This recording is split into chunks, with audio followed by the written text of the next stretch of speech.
The second shockwave hit. What is going on? I have a bad feeling about this. It seemed that even Gopta was mindful of what was going on outside as he raised his doubts. But right now, I didn't have time to answer that, because I saw it. A vicious dragon was closing in from the sky afar. That thing looked strong. It was difficult doing this from inside the ruins, but I managed to use my magicule to have magic perception expand to the outer region. It was then that I saw this vicious dragon. It looked a lot like Valdor, but its size was a lot bigger. Its skin had rotted, and its enormous yaki was leaking out. It looked like it possessed a great amount of magicule. It may even far exceed that of an awakened demon lord. Its danger level must have reached catastrophe class. Is that bad? Yes, looks like it's a dragon. But not just any greater dragon. It's probably stronger than a dragon lord. Could that be Valdor's brother? You mean, Valdor-sama. It has already exceeded the size of a regular wyvern, and could only be explained to be a true dragon. However, it didn't look like Valdor either. It had no sense of majesty or grace. Actually, that idiot dragon had no grace or majesty, either. That's not the point. I suppose the right thing to say is that they seemed different. They were similar but different at the same time. That's... Milim suddenly went wide-eyed. Rimuru, I've got something urgent to do. That dragon is. As she finished, Milim stared at the sky and left with spatial movement. Seeing how panicked she looked, I could sort of guess what had happened. The fact that she panicked meant things were dire. In other words, our enemy had brought out something incredible. Unbelievable, that seemed to be Milim's friend, the dragon she sealed in the past. It wasn't revived, but it seemed like someone had broken the seal and attempted to control it. What? Is this true, Rimuru-sama? I felt an incredibly strong shockwave. I don't think even I have a chance of winning this. This was a fact. Not even Charybdis, who was born from the dregs of Valdor's power, could compare to this. I was sensing a fearsome aura of hatred and spite. It probably wouldn't stop until it destroyed the whole world. Moreover, this emotion was under someone else's control. In other words, this dragon's emotion was being manipulated by Mariabell, and it was her puppet. Chaos Dragon, I never expected to see this tyrant in this day and age. Hearing Kaguli-sen's mutter, I felt the same. Thankfully, Milim was here. She should be able to defeat it and put the Chaos Dragon back to sleep. There was no need for me to worry here. I needed to handle what's coming for me instead. Gopta, Xian, we've got company. Understood. Just leave it to me, these third-rate golems won't stand a chance against me. I was planning to use a portal to let the teammates flee to the outside, but it looked like I wouldn't have the time. We were huddled near the gate, and platoons of golems were marching towards us. Xian lunged forward and swung her dachi. The sad thing was, the ceiling was too low, and it got stuck. Idiot. You gotta check your surroundings carefully before engaging. So sorry. That was a slight miscalculation. This slight miscalculation could have cost someone's life. Xian was pierced by the lance of the golems, but she didn't seem to have died from that. She must have slipped up because of her recklessness. Hopefully she would be more careful next time. It's gonna be difficult to fight in tight spaces like this. But we don't know what's ahead of us, perhaps the bottom floor will be quite spacious. Then I'll have someone undo the seal fast. No, at this point, let me handle it. Sorry, I've got no time for this. Ranga, go and help those two. Gopta, Xian and Ranga, those three would buy some time while I tried to finish the work at hand. The alarm was raised, and the traps were activated.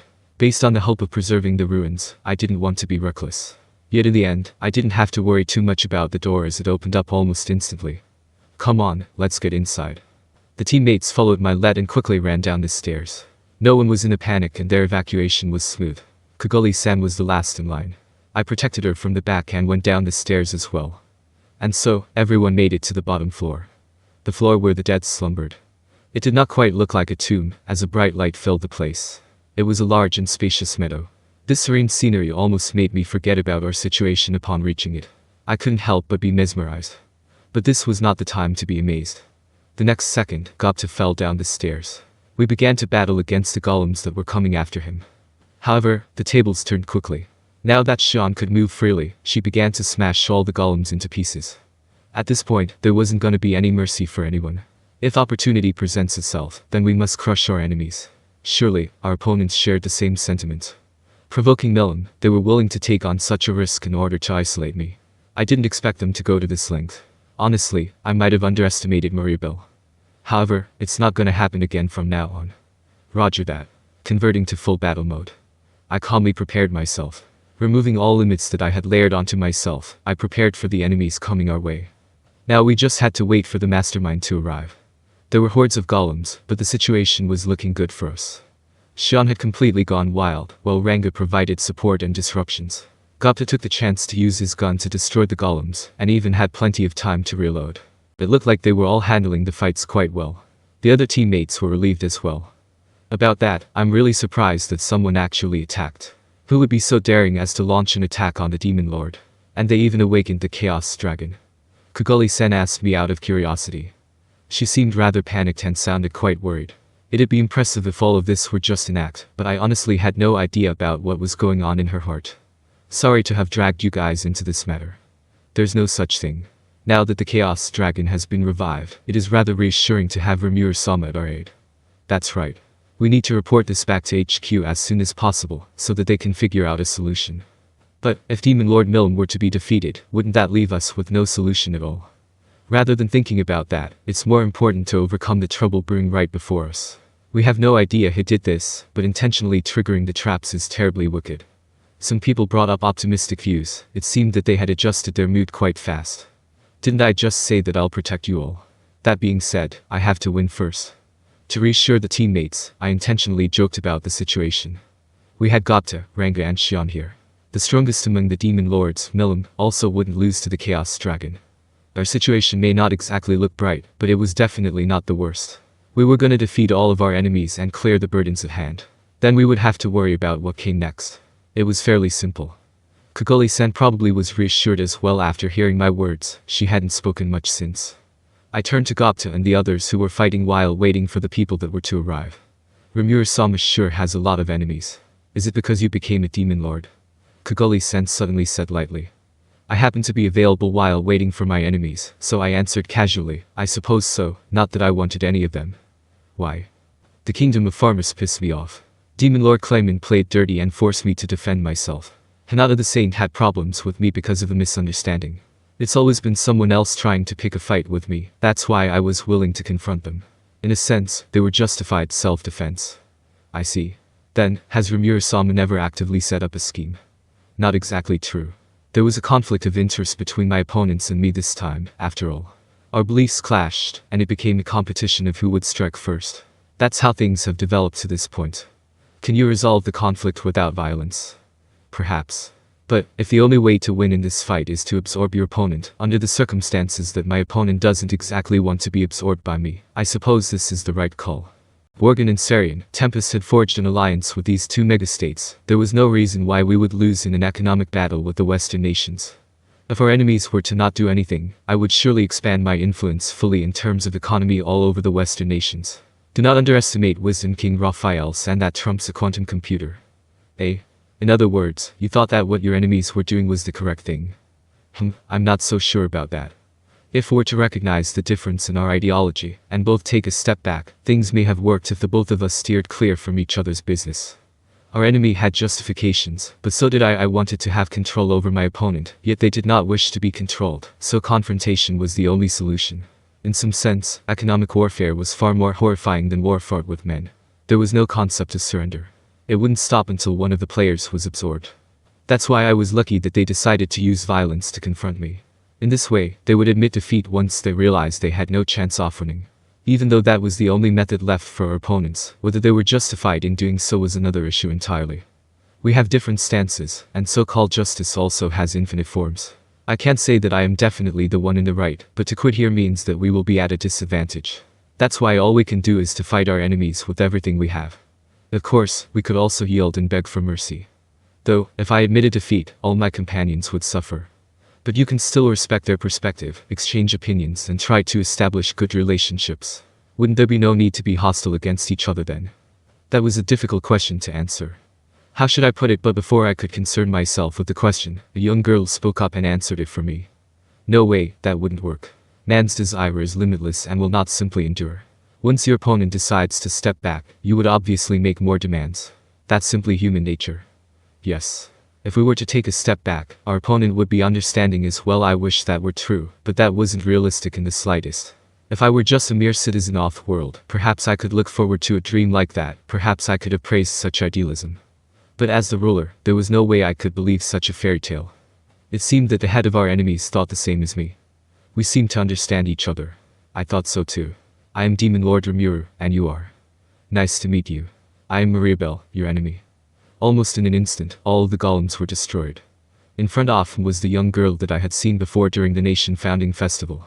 As I suspected, she was the enemy. And she was a lot bolder than I expected. I thought she would be more cunning and would stay off the front line. It was rather amazing to see her leading the charge of the scene. She wasn't alone, however. There were 3 more people around her. Guy, with wounds all over his body, and another man in a knight uniform. In addition, Yuki Kagurazaka was by her side as well. Kagoli-san and her teammates were all shocked by his presence. Pre-President, what are you doing here? Could you be the one that's been trying to kill the Demon Lord?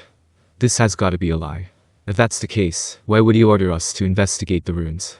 They started chattering, yet Yuki had no reaction. It was probably just like what Glenda said, he had been completely dominated. Yuki-sama, what is going on? Are you betraying us? Kagoli-san's voice was filled with anger. I thought that might have been genuine, but it didn't matter at this point. I just wanted to end this whole charade and go to support Milim. But we would have things to deal with before that. I thought so too. You are indeed my enemy. But before we fight, is it okay for me to confirm something with you? I looked at the blonde, young girl and asked. The teammates were rather confused about my attitude, but none of them said a thing. At this point, they had all probably put their trust in me. No, perhaps it was something else. Perhaps they were consumed by the eerie aura from the young girl. She has soft blonde hair and pink lips. Her cheeks were smooth and energized, as cute as a doll. The young girl called Mariabell looks to be around 10 years old. Yet her cruel personality truly contrasted her appearance. What do you wish to confirm? Become my subject. Then we can avoid unnecessary conflicts. Laughable, how laughable. That's supposed to be my line. Demon Lord Rimuru, you will be defeated here. If you wish to avoid that fate, then let me dominate you.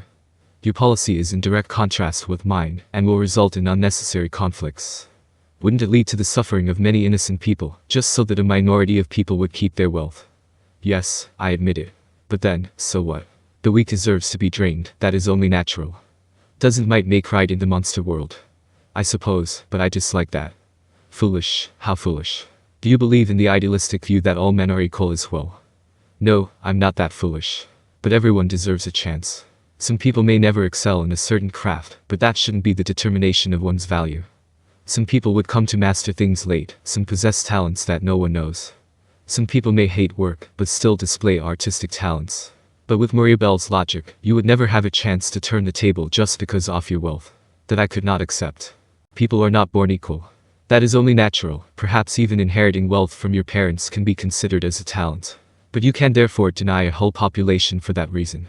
If they are denied their chances to receive education, they would only be left to be exploited by other people.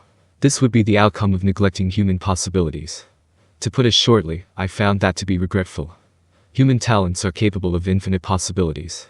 How could you give up on them like that? However. Boring, how boring. I can't believe a demon lord would be such a naive idealist. You are so incredibly foolish. My thoughts couldn't reach Mariabell. Is that so? It can't be helped. Then we should settle who's right with simpler means. My thoughts exactly. I'll give you a reality check. Our discussion would never lead to a conclusion. From the very start, we could only reach a result with combat. On one hand, I felt the situation to be rather sad, but on the other hand, I approved of it. Perhaps the day that all humans could understand each other would never come, but that does prove the diversity of humanity. It's the unavoidable conflict in evolution. Only the winner's claim is correct. Mariabell and I, 2 opposing forms of justice, at that moment, went toe-to-toe.